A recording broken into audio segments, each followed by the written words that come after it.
James, what got you interested in Palantir? It's a company that says something about where the state of politics, the state of technology is at the moment, and the fact that these two spheres are increasingly fusing together. And we see this particularly in the world of AI. Palantir didn't necessarily start out in the AI world, but it's definitely shifted into that. And it's become a company, and particularly through its CEO, Alex Karp, that represents the sort of allegiance between right-wing forces in America and in the UK and elsewhere, and the tech sector. So I think it says a lot about where we are right now. I mean, why should we be interested in Palantir? I mean, a lot of people actually haven't heard of Palantir, and I've sometimes spoken to people and they're like, what's Palantir? Yeah. And even within news organizations, there's a surprising number of sort of senior editors and producers and that sort of thing who, often say, what's Palantir? So they still seem a bit obscure, even to people who follow current affairs quite closely. I mean, why is that? And why should they sort of sit up and find out more about what Palantir are doing? I mean, I'm surprised that people have not heard of it to that degree. I mean, at the moment, I think it's the 23rd most valuable company in the world by market cap. It's got a market cap of about 450 billion. We'll talk about the financial side of it at some point later, because I think that is an interesting story. But it's huge in terms of its potential for growth and its integration within political systems. What it represents is, I don't know if we're jumping ahead too much here, an inability of states to deal with data, to deal with information. People often say, okay, what does Palantir actually do? Because the people who have heard of it often see it in this sort of quasi-mystical, conspiratorial mindset where it stands in for all of the sort of evil forces in the world. I'm not here to defend Palantir or anything like that, but I do think it benefits from a bit of demystification. What Palantir essentially does is it sorts data for large institutions. It doesn't necessarily collect that data, but it makes it manageable and it makes it understandable. I write about this in the piece I did for the New Statesman, that a sort of comparison that you might make is that Palantir, if it were to be applied on a personal level, is like a group of people that come into your home and they sort through all your to-do lists and they go through your shopping and your emails and all of the unsynced hard drives you have in your desk, and they make it all manageable. They give you a system that sits on top of your existing data and they allow you to sort of collate all of that information. I mean, that sounds all very sort of lovely and domestic and sort of almost Marie Kondo-like, but it's much more nefarious potentially than that, isn't it? I mean, why? Well, I think it's definitely involved with the military. Particularly in the US, now recently in the UK as well. It's involved in security, it's involved in various police forces, and it's very much involved with ICE in America as well. Now, Palantir would argue that it doesn't set policy. It just provides tools that let people carry out the policy. And there's a few different sort of ways to think about that. In one sense, you can say that's true. It doesn't actually set policy. Of course not. It just carries out what governments want to do with data. And a lot of the time, what governments want to do with data is nefarious. It involves killing people in wars. Not always a nefarious thing. And it involves policing, which, as we've seen with ICE in America, can break down norms of law and all this sorts of thing. So it's a sort of key wing of the growing surveillance infrastructure of states globally. Absolutely, yeah. It is sort of put itself forward as this position, and they've been doing it sort of better, as it were, than anyone has managed to do so before, by linking all of this data, by sort of connecting different databases and now sort of we're more surveilled than ever before thanks to Palantir. Is that so? I don't agree with that necessarily, because I don't think Palantir doesn't necessarily collect the data itself, and I think this is an important distinction to make. It allows that data to be accessed more thoroughly, but it is not the collector of stuff like biometric information, of things like cell phone data. It allows these things to be linked together. So it's an enabler of the surveillance state. I mean, some former staffers have described it as a sort of amplifier of intention. And if that intention is nefarious, malicious, then it is going to make that happen more. It's essentially a servant to government. And if the governments are deciding to do nefarious things, Palantir is going to be first in line to say, hey, we can help with that. Yeah, I mean, this is an interesting point because Palantir receives funding from the venture capital arm of the CIA, the FBI, NSA, the US military. Yeah. Government bodies account for just over half of its revenue. Yeah. I mean, is this even a private company at this point, or an arm of the US government and the US sort of multinational global empire? Yeah, I mean, so since its inception, it was founded in 2003, and it was founded by Peter Thiel, the venture capitalist, and it was very much created in response to the intelligence failures of 9/11. That was seen as obviously a colossal failure, and Thiel and others thought that they could do a better job at managing this data and helping it happen. So it has been a very closely tied corporation to government entities from its inception, and that has absolutely shaped its culture, its the jargon that it uses inside of it. But I think rather than presenting it as something that is sort of uniquely tied to the government and the government interests, I think it's better to think about it in the 20th century history of Silicon Valley and the US defense tech industry, which there have always been huge ties between these two bits of the US economy and of the state. You go back to Fairchild conductors, where the first semiconductor chips were put in the Minuteman missiles. So I don't think this is an aberration. I think this is a realignment of existing forces.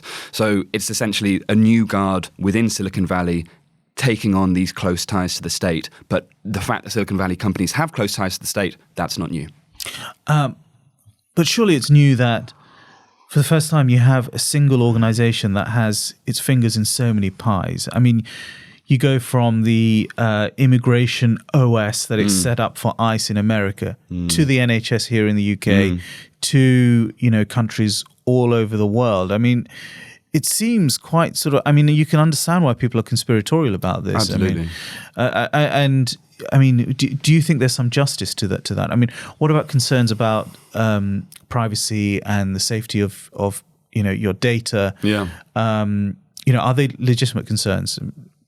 The privacy and safety of people's data, they're tying it together in ways that wasn't previously possible. They're not going to sell your data. But this reminds me of conversations that have sort of died down now that we used to have about Facebook, now Meta. Meta always had this point that it was like, we don't sell your data. All we do is gather it in a big pile and use it to target advertisements to you that other people will have access to. That is still a privacy concern. So that's absolutely a privacy concern, yeah. But I think I just think if you're going to criticize a company like Palantir, it's just much better to do it from, the most accurate stance possible, which is they do not sell your data, but they link all this stuff together and they exacerbate the surveillance state. Yes, which seems like a pretty concerning thing. Yes, yeah, I agree.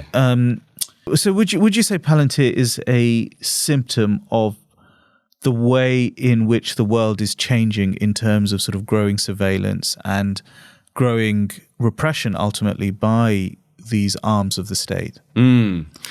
I think it's a symptom of this fusion of state and private enterprise that's happening. I think because private enterprise isn't accountable and can't be scrutinized through the democratic systems that exist in the West. Yeah. Leave aside a lot of countries where Palantir operates aren't even democracies anyway. Yeah. But we in Britain and America aspire to be democracies. But then when you've got a company like Palantir involved, how much scrutiny is there of what they're doing? You follow these issues, so yeah. Not enough, definitely. And this sort of goes back to something we were saying earlier about whether they set policies or whether they enable them, and to what degree their tools, shape what governments actually do. So there was this case where Palantir was working with the police in New Orleans, and there was investigation by my former employees, The Verge, which is an American tech site, back in 2018. And The Verge's report, and Palantir disputed this, of course, basically characterized the tools that Palantir was offering the police as a form of predictive policing. They had said, look, we're going to do what we do, which is we're going to make all your data accessible. We're going to get all these different siloed piles of information, and we're going to sweep it up into one easily searchable source. And then what they did is they actually linked this towards a program, I believe it was called Ceasefire, where the New Orleans police would get in touch with people who they thought were likely to reoffend or break their parole and say to them, hey, you're on our list and we're keeping an eye on you and we can help you. It was a sort of carrot and stick approach where they would say, if you come into the station, we will try and get you set up with a job. We're going to try and get you further education and training. But also, if you break your parole or do whatever, we're going to come down hard on you, right? So this was a tool that if Palantir hadn't offered it, then the New Orleans police wouldn't have able to carry it out to quite the degree that they did. So this is what I mean about it sort of exacerbating certain trends. Yeah, I mean, it sounds an awful lot like RoboCop. I don't know if you remember RoboCop, the world of RoboCop, where, the police has become completely taken over by all these sort of private companies, and you have this sort of dystopian kind of security infrastructure, with no privacy. And I mean, I know that's dystopian fiction, but I mean, sometimes when you read about Palantir, it triggers these associations, and you think, God, is that the world we're heading into? Yeah. Well, I do want to stress that I just think it is a relatively small company in the scheme of things. I've talked about it having a massive market cap, but that's because investors predict that it is going to do fantastically well under the more right-wing authoritarian direction that the US is heading in. It definitely will. But its annual revenue is going to be about 4 to 5 billion for this past year. And that's as much as, I think the comparison I've said before is the Shoemaker Crocs, right? So it's that size of a company. If you think that the DoD's budget in the US is, close to $1 trillion now, right? That's a very small amount of that. But could the significance lie not in how much money they're making or investing, and more in what they're doing? I mean, I don't believe Crocs have ever been involved in any wars, for instance. No, they've not. Palantir have, right? I mean, they've been enmeshed in, for instance, what they've been involved in. Iraq, Afghanistan. They've been involved in the Ukraine-Russia war, and they've been doing, they would make the argument that they've been doing good things in those wars as well as bad things. They helped in the Ukraine-Russia war to sort of help allocate supplies, to help track down missing Ukrainian soldiers, things like this. They helped with the withdrawal from Afghanistan in 2020 and 2021. And they did things like using their predictive software to try and predict where IEDs would be placed. Right. But, I think they work for governments. Yeah. Governments wage war. They're going to help with this stuff. They are, in a way, apolitical, but not really, because their CEO is so stridently political about certain events. Yeah, and we'll get to that. Yeah. So, you make this point in your piece, actually, that ultimately when any organization, any individual even, gets involved with the state, with the deep state, you end up with blood on your hands, basically. Yeah. But I mean, is it fair to say that Palantir kind of thrives in moments of chaos, like the pandemic, like the Afghanistan evacuation? Yeah. And is it kind of almost, in a sense, in its interests to create chaos, even, or to it certainly benefits from chaos? There was a great quote from the CEO, Alex Karp, in 2022 following the Russia invasion of Ukraine, where he said famously, bad times are incredibly good for Palantir. It's true. They do thrive on chaos. But I think the idea that they might be creating chaos, that's when we edge into that's conspiracy. when we edge into conspiratorial thinking. And so those corners of the internet who really feast on this idea of Palantir having a hidden hand in, in spreading disaster and chaos. That's too far. That's I think that's too far. Yeah. And partly, and I mean, it's interesting. It's almost as if that's part of their mythology, because I mean, Palantir. What is Palantir? I mean, that's from the Lord of the Rings, isn't it? Yeah. And a Palantir is an indestructible seeing stone that allows users to see far away and communicate with other stones. I mean, it's this weird, mysterious kind of power that they're kind of vaunting. Yes. So it's almost like they want people, as part of their kind of their USP and their brand, for people to think that they're more powerful than they are. 100%. I think this is what I do find really interesting. I mean, I find lots of things interesting about Palantir, but their use of self-mythologization and of sort of cultural ideals has been incredibly powerful. And I think in a weird way, this says something about the sort of business environment we operate in at the moment, in which having a CEO like Alex Karp, he's this very brash, aggressive, jingoistic individual who will go and say things like, he has this bizarre quote about wanting to spray short sellers in Palantir with fentanyl-laced urine. He's sort of very bombastic and brash about this. He has also created, as you say, this culture, this self-mythology that, like, Palantir is sort of like, they're like an anti-hero in some way, who, as you say, thrive on the bad times, who are the people who are going to be standing on top of the pile of corpses when the pile of corpses continues to pile. And this has been fantastically helpful to them. And this is why I like to push back on conspiratorial ideas about Palantir's influence and its intent within these organizations. Because it's playing their game. Because it's playing their game. It's a middleman. And it's more complicated than that. Karp has very interesting personal politics, and when it does deploy certain tools, it shapes policy like it did in New Orleans. But the idea that it's some sort of hidden hand, pulling strings and orchestrating invasions because it profits their bottom line, I don't think is quite realistic. So we're going to move on now to Alex Karp, who's the founder of Palantir. Why is Alex Karp so interesting? Tell me a bit about him as a figure. So Karp was born in 1967. He is sort of raised in a very progressive household in Philadelphia. He describes his parents as hippies. His mother is a black artist. His father is a Jewish pediatrician. And he's taken to rallies from a young age, and he's very much shaped politically by this upbringing. And he was a progressive until pretty recently. Perhaps even still calls himself a progressive.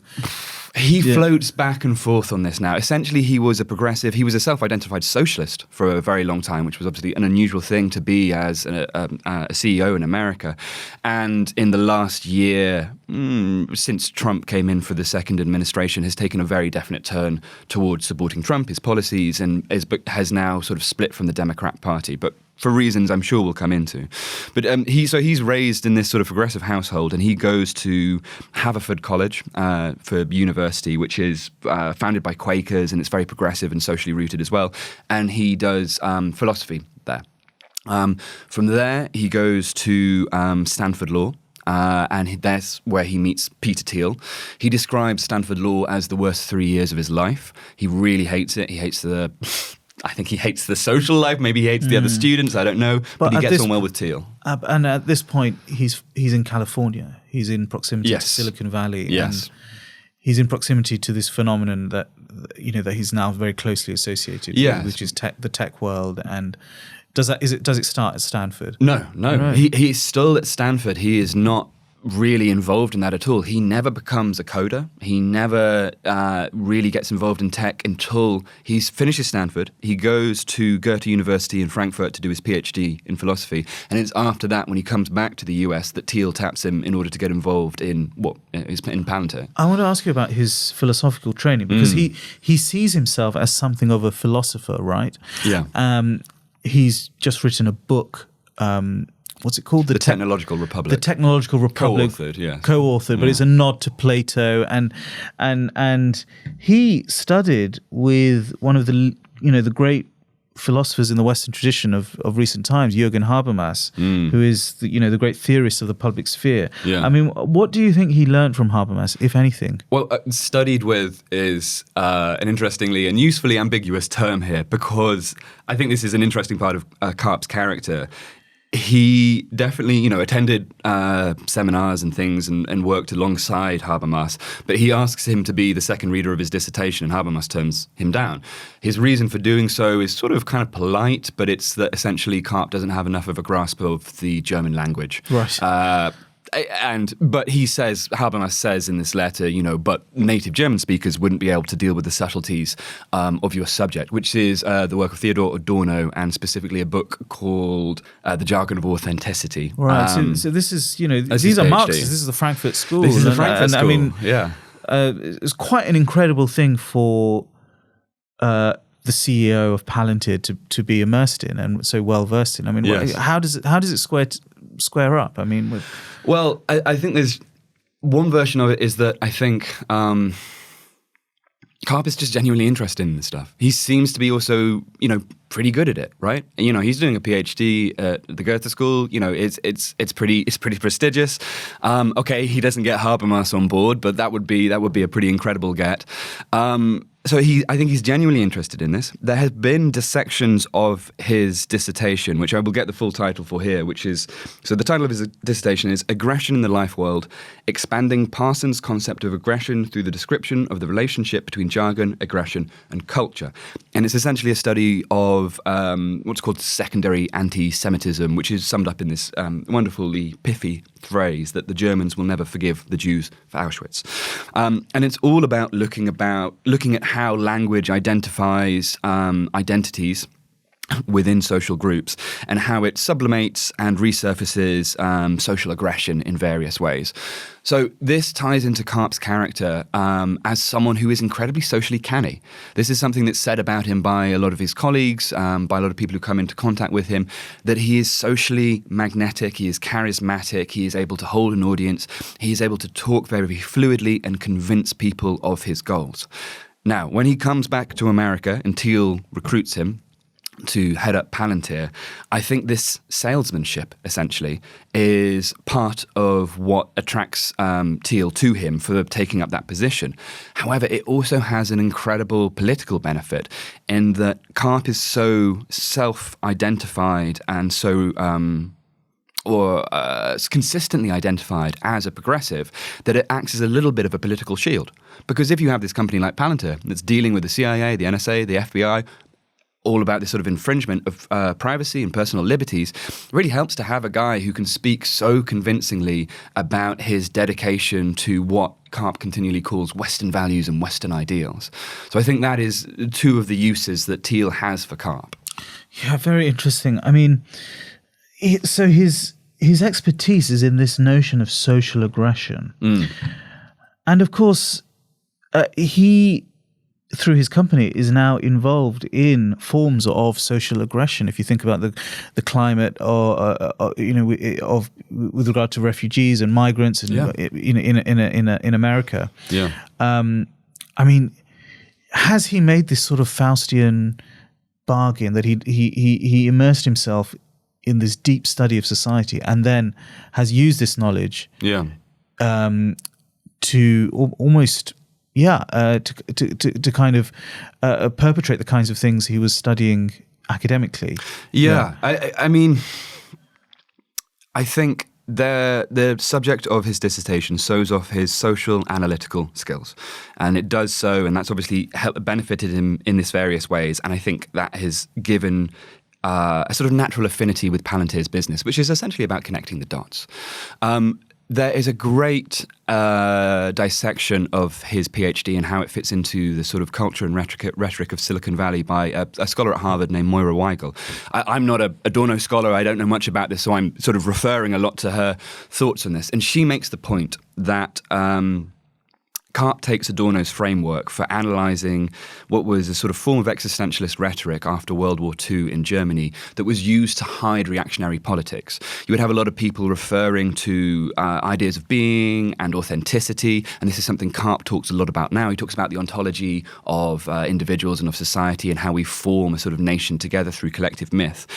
And Adorno's point is that this hides reactionary politics because it fails to address the underlying causes that, create social distrust and poor conditions for people. And she says that he's essentially ahistorical about this. He just looks at how you create this rhetorical effect and not what that rhetorical effect might be masking instead. And I think he's really then used this rhetoric to tie himself very closely to the Trump administration, which has made a great deal out of this idea of protecting Western values and this sort of jingoistic, aggressive stance that, the clash of civilizations rhetoric. Yeah. So I think he has really utilized, people say a PhD is useless. Sometimes it can make you the best paid CEO in America. Yeah. And is that what he is? He is, I think I can't remember the exact figure, but it was in the billions, his total compensation last year. And he's, best paid CEO in America. And I mean, this is interesting because it seems like he is deeply interested in politics. Yeah. He has a very almost quite well thought through ideology of his own. Can we really be satisfied with the idea that Palantir is just a tool and is not political? I mean, it seems he's very, very political, and maybe it's only a matter of time before we start to see how politicized Palantir has the potential of becoming, especially with its links to the Trump administration. I mean, what do you think about that? I think you're right. I mean, one of the sort of greatest displays of, let's say, political intent in Karp's sort of leadership of Palantir has been the reaction to Israel and Gaza, where after October 7th, he is one of the first sort of big CEOs to come out very publicly and say, I stand with Israel, I'm going to do everything I can to get my tools into the hand of the Israeli army. There are sort of some degree of opacity about the nature of those contracts and exactly what tooling it provides, but it's helping facilitate the genocide in Gaza. And this has been something that Palantir's employees, a lot of them have resigned over in protest of that. I think as the Trump administration begins to commit itself more strongly to its current principles, to this sort of warlike posturing, I think Palantir will definitely be leading that in some sense. And given his links also to Peter Thiel, I mean, you can see the contours forming of perhaps a political landscape in which Alex Karp has significantly more influence as time goes on. Yeah, I don't think it doesn't seem to me like he has a direct interest in politics. I think So he's more interested in political science and politics as an ideology, but not so much power. It's I don't know. I mean, what's the distinction here? Well, I think it's like Thiel himself, right? Thiel is never going to, I don't think so, I may be proved wrong on this, I don't think he's going to run for office, but he really likes controlling the people who do. He backs certain candidates. He has a closeness with people like J.D. Vance, for example, and he exercises political authority and intent without becoming a political figure directly himself. I mean, it's arguable given some of his, some of the speeches he's made in the past. I think this is the thing also that links Karp and Thiel, is that they both have this idea of grand purpose and of there needing to be something more important to dedicate your life to than the traditional Silicon Valley fare, which is advertising and targeted ads and shopping and things like this. So both of them definitely have a huge sense of themselves as actors on the world stage. But I don't think they necessarily see the way to exercise that is through politics. And I think that in itself is sort of a very depressing and perhaps accurate prediction of where the world is heading, that less political power is actually given to democratic institutions and instead it is controlled by private enterprise, by capitalists. At the end of the day, what motivates a man like Alex Karp? I mean, is it making money? I mean, Palantir didn't actually make a profit until 2023. And even now that profit is, you say, relatively modest. I mean, it seems that Palantir and Alex Karp are more driven almost by ideology and ideas than lucre. I mean, I don't know. What do you think? So the sort of thesis within the book by Steinberger, which is the one I've reviewed, the biography of Karp. So this is The Philosopher in the Valley by Michael Steinberger. Yeah, and his thesis is that Karp is motivated by insecurity, that he grew up as this sort of, with this biracial identity. He was dyslexic, and that it really affected how he went through the schooling system. He's sort of been spurned by elites at various times, and he's felt that his position in the world is not totally secure, and therefore he wants to make the world secure for Alex Karp. I don't know. I can see there being some sort of personal dimension to that, but I think essentially he has this myth of himself as a savior of the West, right? He has talked for a long time about, even, when he's identifying as a socialist and a progressive, about the need to protect Western values. He's often quite vague about what exactly those values are, or he talks about them in the very broadest terms, like, the rule of law and the right to individual freedom and stuff like this. And he now sees himself as defending that by building up the military power of the US and its power to sort of exercise violence in various ways. So I think he probably sees himself as a savior figure of some sort.